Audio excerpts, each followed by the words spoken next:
Now, how many here, by show of hands, have heard of the red ocean versus blue ocean strategy? All right, we got a couple of people, that's good. So for those of you who are not familiar, red ocean versus blue ocean basically is primary versus secondary and tertiary markets.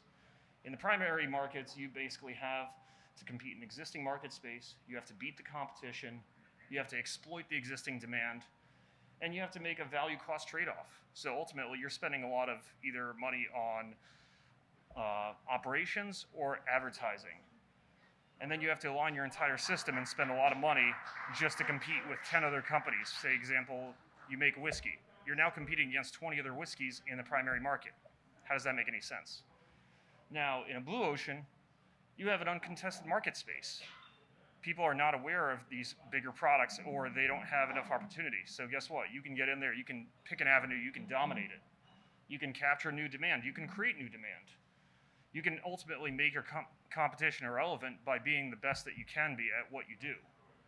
So you don't really have to spend a ton of money to align your entire system's activities to get you profits.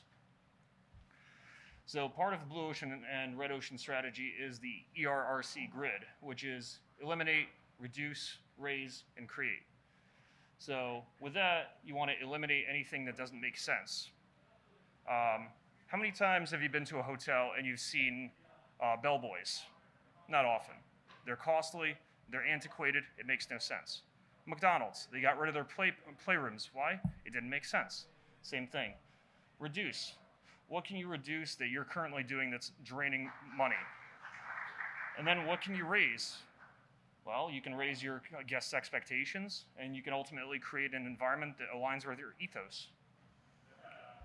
With Fuchsia, we actually eliminated the shotgun marketing strategy of trying to blow up everywhere, going with digital ads everywhere. We focused only on Instagram and Instagram alone, and that within itself was enough to drive sales and interest. We also reduced reliance on large brands.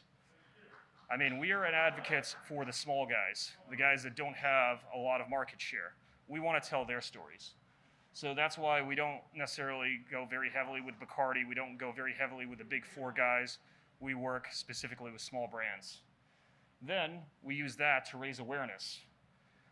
The brand awareness, tell their story, be the advocate, and ultimately give the guest experience and create a small brand haven.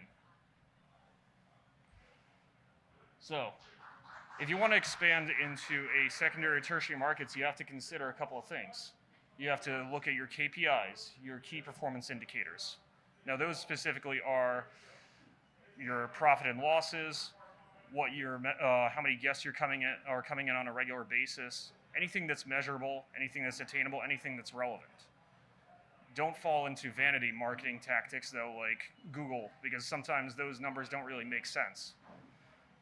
As mentioned before, be smart. Use the measurable, attainable, relevant, and time-oriented tasks. And then consider amenities in a small market. Is there an airport? Is there transportation? Is your brand going to be well recognized? And then partner with somebody on the ground. If you're going into a small market and you don't have the support system in place, find somebody who is already connected with everybody there and try to get involved. And last but not least, promote goodwill. I mean, that kind of goes without saying in this industry. We work in hospitality, we promote each other, we try to tell each other's stories. This is the best way to do it. You can't measure it, but you can certainly make people remember how you made them feel.